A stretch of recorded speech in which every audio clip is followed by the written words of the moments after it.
فرزند زہرا یہ حالات برے ہیں.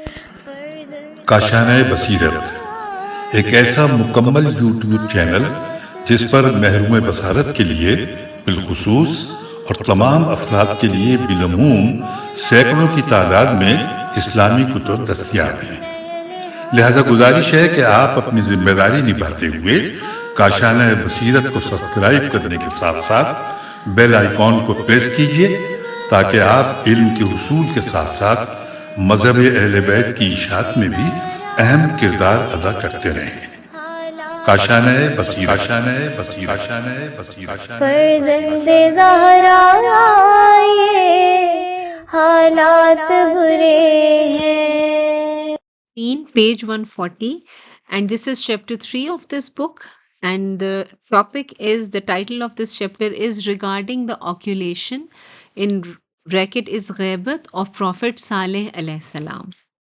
Narrated to us Muhammad bin Hassan Ahmad bin Walid that he said, narrated to us Muhammad bin Hassan and Saad bin Abdullah and Abdullah bin Jafar that they said, narrated to us Muhammad bin Hussein from Ali bin Asbat, from Saif bin Amira, from Zaid, from Abi Abdullah, as that he said, Saleh alayhi salam remained in occultation from his community for a period of time. The day he disappeared from them, he was of middle age, wide belly, elegant body, thick beard, fair complexion, and medium height. When he returned to his people, they did not recognize him from his face, and he found them divided into 3 groups. A group had denied from him, and they were not prepared to retract their denial. Another group was of those who had doubts about him. The third group was firm in its faith. So he addressed the group of doubters and said, I am Saleh. They denied and snubbed him, and saying, May Allah become aloof from you. Saleh was indeed having a different appearance. The Imam says, then Saleh went to the deniers, and they paid no deeds to his words and expressed a deep hatred for him.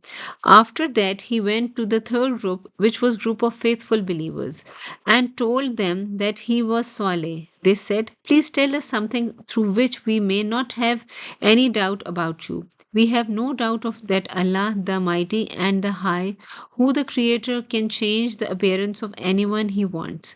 We had been informed about it, and we have reached and studied the signs and portents regarding the reappearance of the Qaim. And it would be correct when he brings the news from the heavens. Saleh said, I am that same Saleh who brought the same camel by miracle. They said, you are right.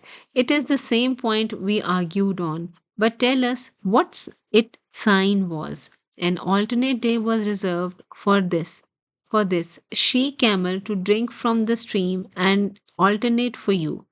We have brought faith on Allah and also believed on whatever you have brought. At that time, Allah, the Mighty and the High, said, do you know that Saleh is sent by his Lord? And the believers and people of faith said, surely we are believers in what he has been sent with. And the arrogant ones, those who doubted him, said, surely we are deniers of what you believe in. The narrator said, was there among them a scholar who knew Saleh? Imam replied, the Almighty Allah is more equitable that he should leave the earth without a scholar that guides the people of Allah. This community passed 7 days in this manner after the reappearance and advent of Saleh, as they had no recognition of a leader or imam for themselves. But in spite of this, they had something from divine religion, and they had remained firm on that. Their beliefs were same, and when Saleh reappeared, they gathered around him. And there is no doubt that the smile of Qaim alayhi salam is like that of Saleh.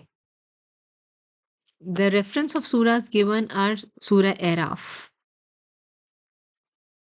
Now the heading is regarding the occultation of Ghaibut of Prophet Ibrahim alayhi salam. And this is chapter number 4, and the page is page number 141.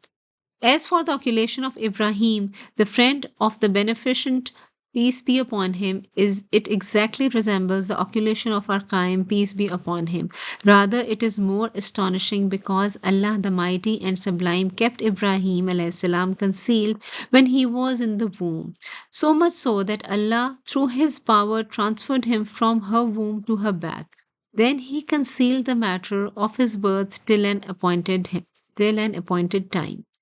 Narrated to us my father and Muhammad bin Hassan, may Allah be pleased with them. They said, narrated to us Saad bin Abdullah from Yaqub, from Muhammad bin Abi Umair, from Hashim bin Salim, from Abi Basir, from Abi Abdullah, as that he said, Ibrahim's father was the court astrologer of Namrud, the son of Canaan, and Namrud did not take any step without seeking his counsel. One night, Azar was studying the position of the stars, and the next morning he told Namrud, I saw a strange thing last night. What? Asked Namrud. He replied, I saw that a boy is to take birth in our country and that he would destroy us all. And only a short time is left before his mother conceives him. Namrud was amazed and asked if his conception has already taken place. Azar said, not as yet. Though he had learned that the same boy was going to be burned in fire and he didn't know that he would be saved by the Almighty. Namrud issued a order that women must be separated from men. Thus, except for one, no woman remained in the city. All were externed so that their men may not interact with them. Ibrahim's father slept with his wife, and this resulted in the conception of Ibrahim alayhis salam. His father suspected the conception and he called for an experienced woman to examine if his wife was pregnant. They were so expert that if a woman was pregnant, they definitely knew it. So they carefully examined Ibrahim's mother who was pregnant. But Allah, the Almighty Sublime, transferred whatever they were in her womb to her back. The midwives said, we don't see any pregnancy. When Ibrahim alayhis salam was born, his father decided to take him to Namrud, but his wife restrained him, saying that the king would kill her son. Leave him to me. I shall take him to a cave and abandon him there. He will soon perish, and thus you won't be an accomplice in the murder of your son. The father agreed, and Ibrahim's mother took him to a cave. After suckling him, he left him inside and closed the mouth of the cave with a boulder. The Almighty Allah caused his sustenance to follow from his thumb. He sucked his thumb and consumed the milk that he flew from it. He grew up faster than ordinary children. His growth in a day was equal to a week's growth in other children. In a week, he grew as much as others grow in a month, and in a month, his body developed as much as it develops in a year. After some days, his mother took leave of Azar and came to the cave. She saw that Ibrahim alayhis salam was alive, and his eyes shone like brilliant lamps. She embraced him and gave him suck. When she returned, the father asked her about Ibrahim alayhis salam. She said that it has died. I have buried him. She wept. Now, whatever she got a chance, she used to come to cave and suckle Ibrahim alayhis salam. This continued for quite some time. When Ibrahim alayhis salam was able to crawl on his knees and his mother had come to feed him, he clung to her and pleaded her to take him with her. Have patience, said the mother. Let me take your father's permission. Thus, Prophet Ibrahim alayhis salam kept his being in hiding and concealed his matter till the time he emerged and announced the command of Allah, the Almighty. Allah expressed his power through him. Then Ibrahim alayhis salam went into another occultation. It was at the time when the tyrant ruler had expelled him from Egypt. Thus he said, and I will withdraw from you and what you call on besides Allah, and I will call upon my Lord. maybe I shall not remain unblessed in calling upon my Lord. Allah the Almighty and Sublime said, the translation is, so when he withdrew from them what they worshipped besides Allah, we gave to him Ishaq and Yaqub, and each one of them we made a prophet, and we granted to them of our mercy, and we left a truthful mention of eminence for them. That is to Ali ibn Abi Talib because Ibrahim alayhis salam had prayed to Allah the Mighty and the High that among the laters he should appoint for them a truthful speaker. Therefore Almighty Allah made Ali the truthful tongue for Ibrahim and Yaqub alayhis salam. Thus Ali informed that the Qaim shall be his 11th descendant, and with the same attestation, it is that Mehdi who would fill the earth with justice and equity, just as it would have been fraught and with injustice and oppression. And also that there shall be an occultation for him, and that the people shall be confused about him, due to which many groups would go astray, and many shall be guided. And this will indeed come to pass just as he has put on the grab of creation.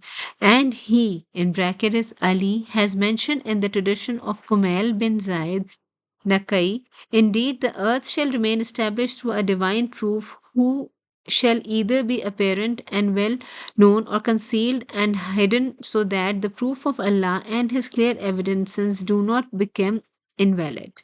I have quoted both the narrations with the chain of narrators in this book in the chapter wherein are mentioned reports of Amir al-Mu'mineen alayhi salam regarding the occurrence of occultation, and these two reports are repeated here because it was needed to be quoted in the incident of Prophet Ibrahim alayhis salam. And there was another occultation for Prophet Ibrahim alayhis salam in which he undertook journey to other parts for the purpose of religion's propagation.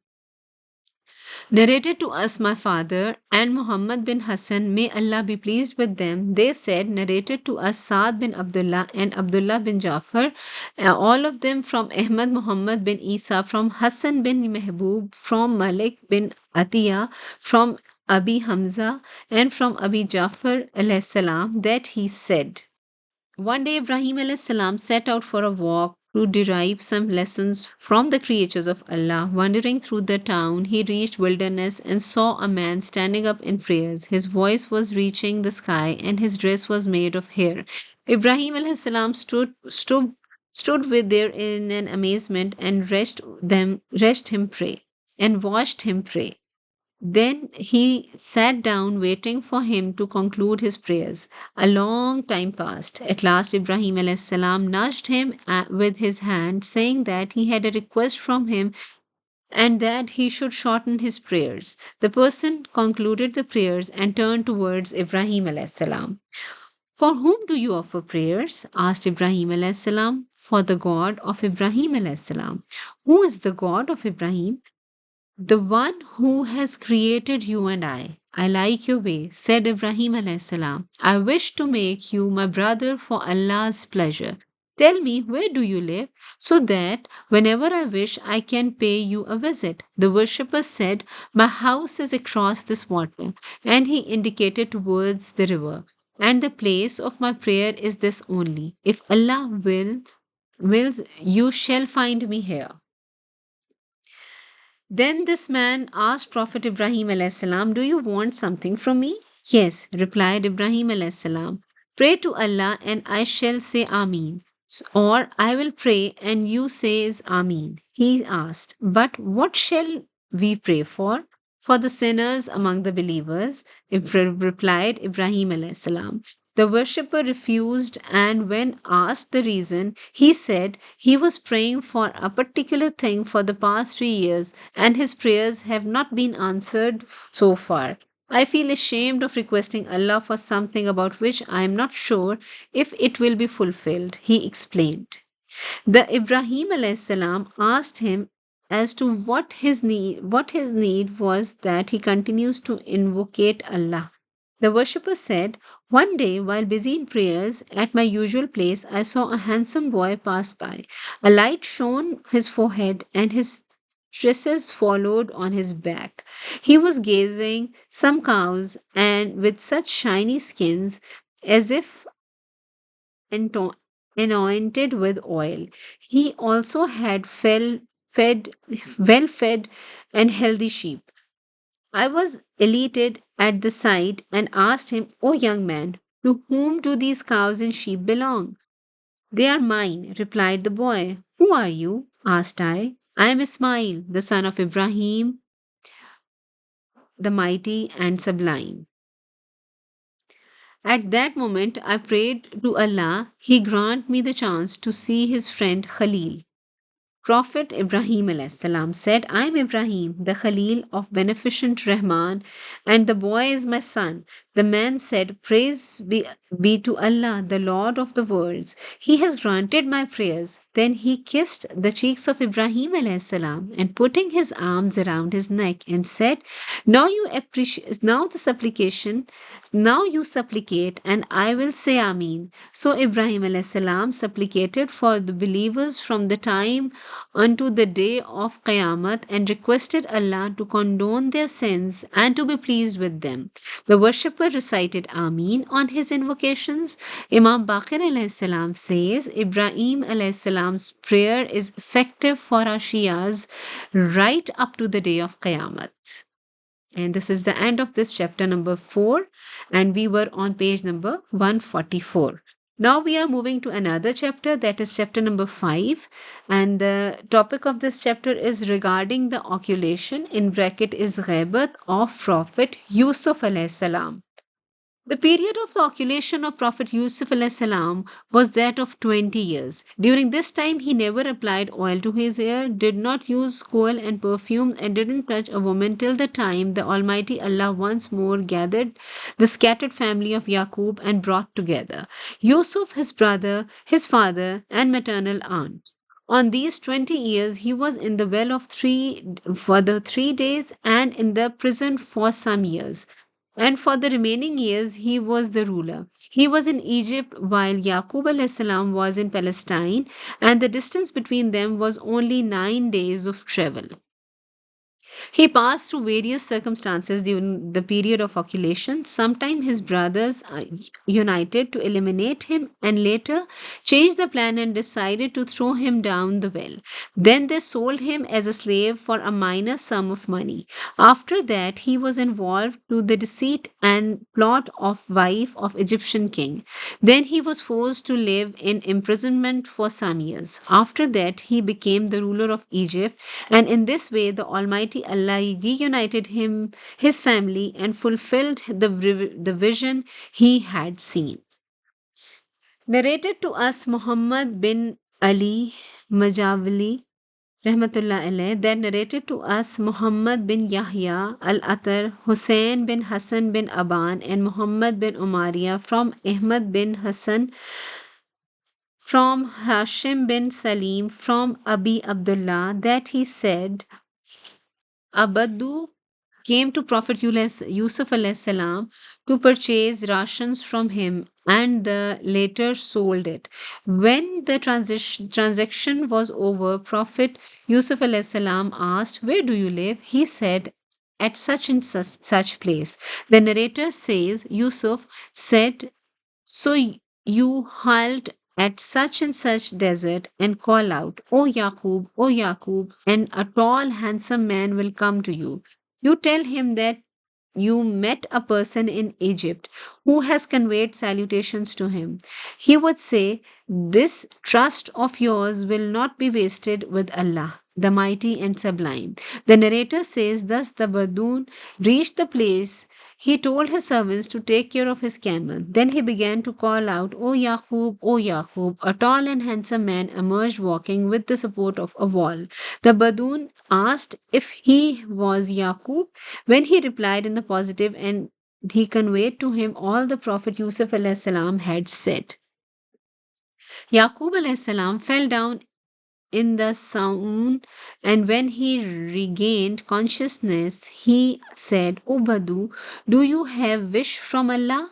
The man said, I am an affluent person and my wife is the daughter of a paternal uncle, but I don't have a son from her. I request you to pray that I may have a son. The narrator says that Yaqub alayhis salam performed ablution, prayed 2 units of prayers, and then supplicated to Allah, the Mighty and Sublime. This man's wife gave birth to twins 4 times. Thus, Yaqub alayhis salam knew that Yusuf was alive and comfortable and that Almighty Allah will bring him out after his occultation. He used to say the same thing to his sons. Translation is, I know from Allah, what do you want? What do you not know? His family members and relatives used to criticize him for remembering Yusuf alayhis salam. Till the time he perceived the fragrance of Yusuf alayhis salam, he said, translation is, most surely I perceive the fragrance of Yusuf, unless you pronounce me to be weak in judgment. They said, by Allah, you are most surely in your old error. So when the bearer of good news came, he cast it on his face. So forthwith he regained his sight. He said, did I not say to you that I know from Allah what you do not know? Narrated to us Muhammad bin Ali, that narrated to us Muhammad bin Yahya al-Atar, who said, narrated to us Hussein bin Hassan bin Aban and Muhammad bin Amariya from Muhammad bin Ismail bin Bazi from Ismail bin Jafar al-Jofi from Abi Abdullah that he said, do you know what the garment of Yusuf was? No, replied I. He said, when fire was lit for burning, Ibrahim alayhis salam, Jibrail brought a garment of paradise for him and dressed him in it. That garment protected him from the heat and cold, and when his death approached, he made it into an armband and tied it to Ishaq. Ishaq in turn tied it to Yaqub, and when Yusuf was born, Yaqub tied it on him, and it was tied to his arm till those circumstances befell. Thus, when Yusuf removed it from the arm band in Egypt, Yaqub perceived its fragrance, and it is about the same thing that Allah quotes him saying, most surely I perceive the fragrance of Yusuf, unless you pronounce me to be weak in judgment. It is the same garment that had come down from paradise. I said, may I be sacrificed on you. Whom did this garment reach after him? He replied, to the one deserving on it. And the garment is for with Arkaim when he would reappear. Then he said, all knowledge of things inherited by every prophet have reached to the progeny of prophets Muhammad sallallahu alaihi wa alihi wasallam. It is narrated that when the Qaim reappears, he will reappear wearing the shirt of Yusuf alayhi salam and will also have the staff of Musa alayhi salam and the ring of Prophet Sulaiman alayhi salam.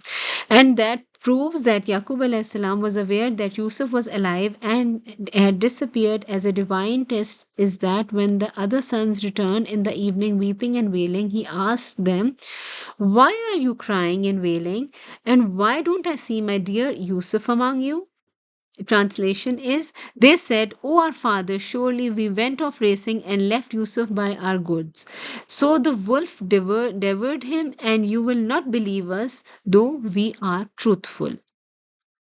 This is his shirt that we have brought back to you. Yaqub alayhis salam told them to throw the shirt to him, and they handed it over to Yaqub alayhis salam. He rubbed it on his face and immediately became unconscious. After regaining consciousness, he told his sons, oh, my sons, do you think the wolf has eaten up my dear Yusuf?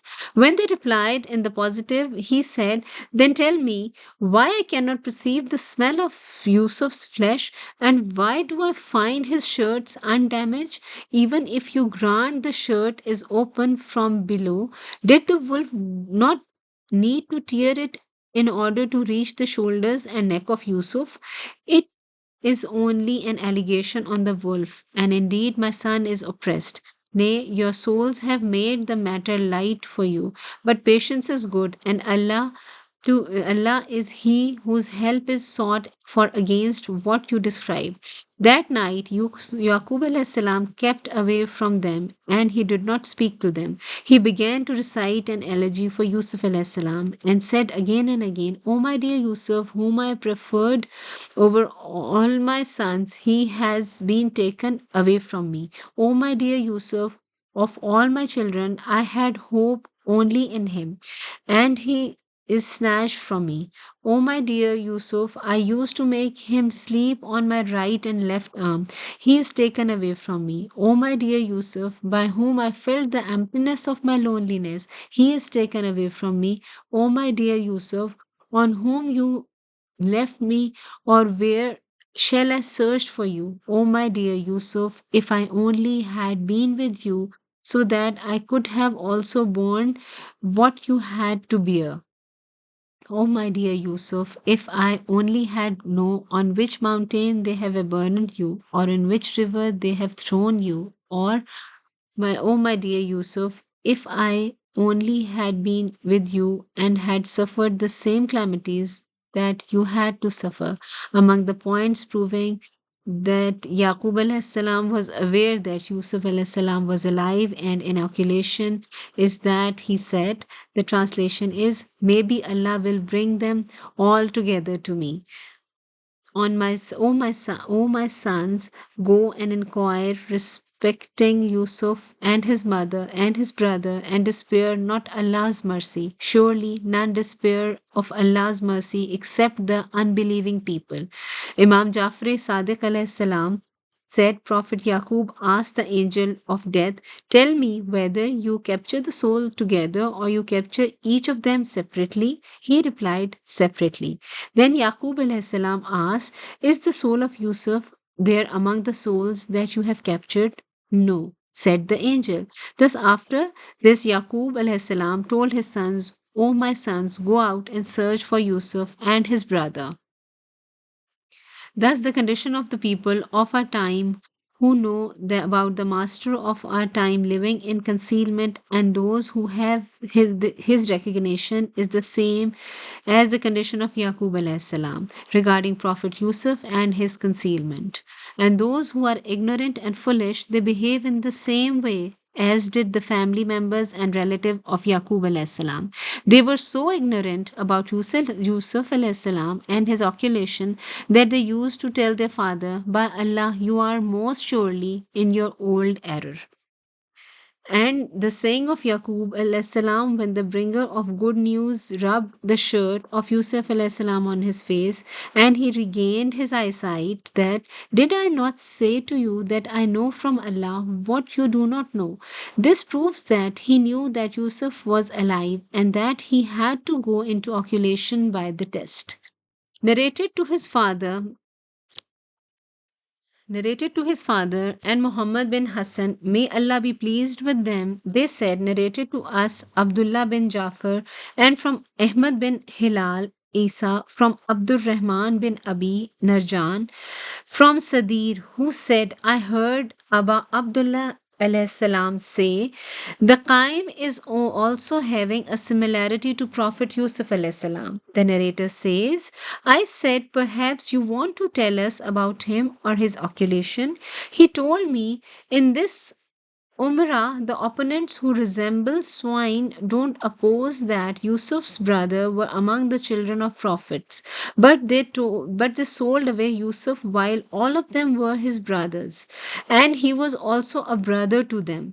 Yet when they met, they could not recognize him till Yusuf introduced himself and said, I am Yusuf, and this is my brother.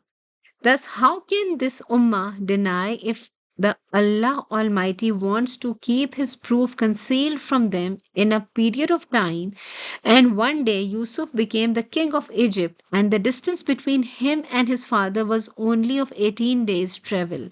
When Allah, the Blessed and the High, wanted that his status and value be recognized, by Allah, the people of his house covered this distance in 9 days after getting the glad news.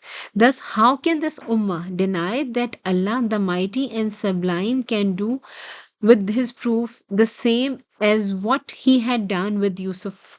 His proof should walk among them, pass by them in the markets, and sit among them, and they could not recognize him until Allah, the Mighty and Sublime, permits the divine proof to introduce him as he had permitted Yusuf alayhi salam to do.